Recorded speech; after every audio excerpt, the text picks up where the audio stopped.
Trop, c'est trop. Voilà un nouveau slogan pour le Congo-Brazzaville. Au Congo-Brazzaville, il y a des moments où l'on doit se poser la question de savoir qui dirige le Congo, comment et pourquoi. Les Congolais de Brazzaville sont sous domination étrangère. Cela veut dire que le Congo-Brazzaville n'est pas encore indépendant. Il n'y a que des représentants de la France-Afrique qui gèrent ce pays à la manière d'une épicerie, à la manière d'une république bananière. Pourquoi nous le disons?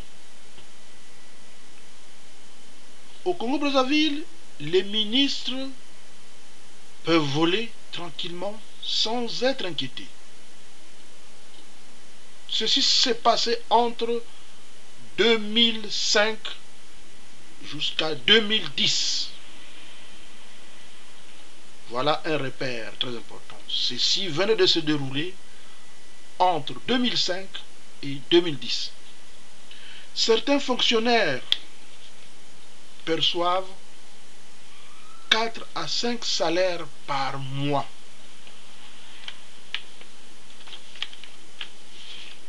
Quatre à 5 salaires par mois.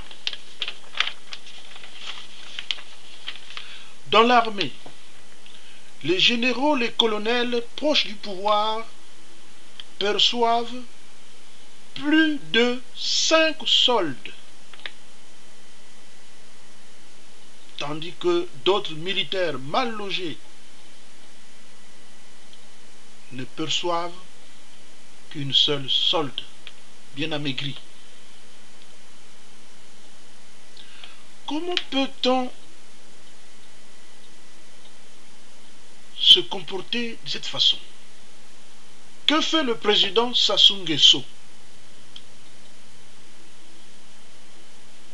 Quel est son rôle actuel pour un Congo où le vol se fait à ciel ouvert?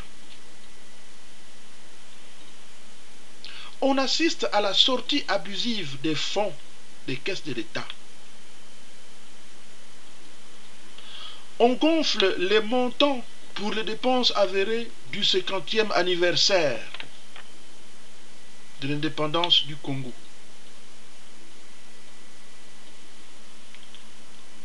Mais ne pensez pas que si on est loin du pays, qu'on n'a pas un droit de regard sur la gestion financière du pays. C'est votre pays, oui, mais sachez que le pays ne se gère pas comme un kiosque. Si vous doutez de ce que je dis, nous allons brandir tous les dossiers de 2005 à 2010.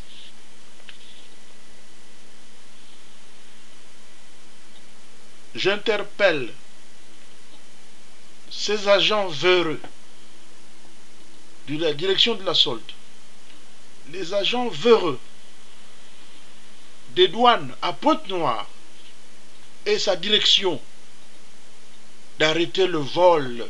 Les Congolais souhaiteraient que l'homme qu'il faut soit placé à la place qu'il faut.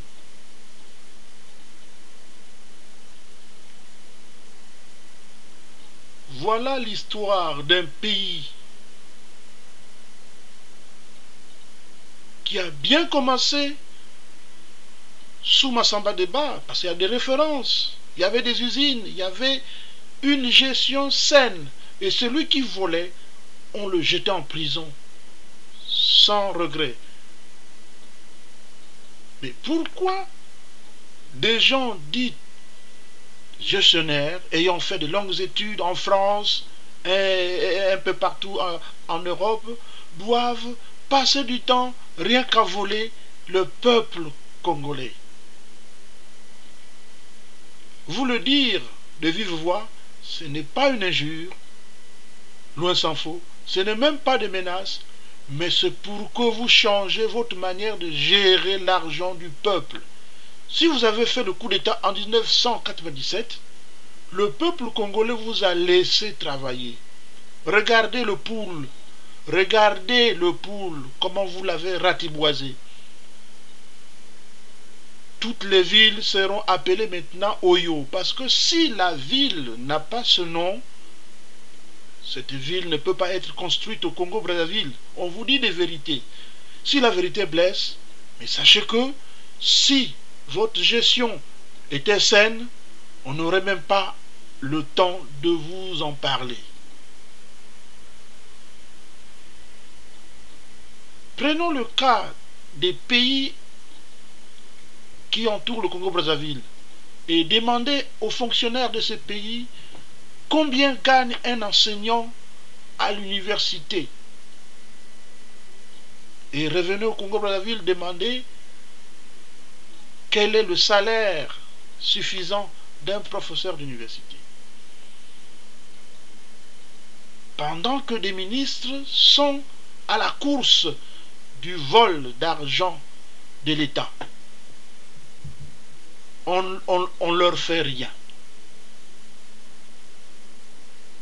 Si on vous le dit, ne pensez pas que nous sommes mauvais. Nous ne sommes que des moralistes politiques. Nous ne sommes que des leaders d'opinion.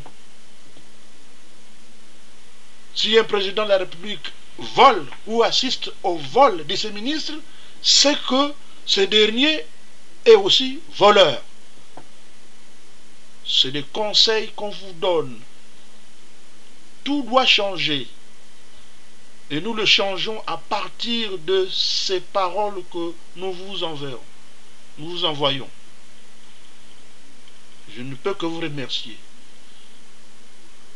Bon travail.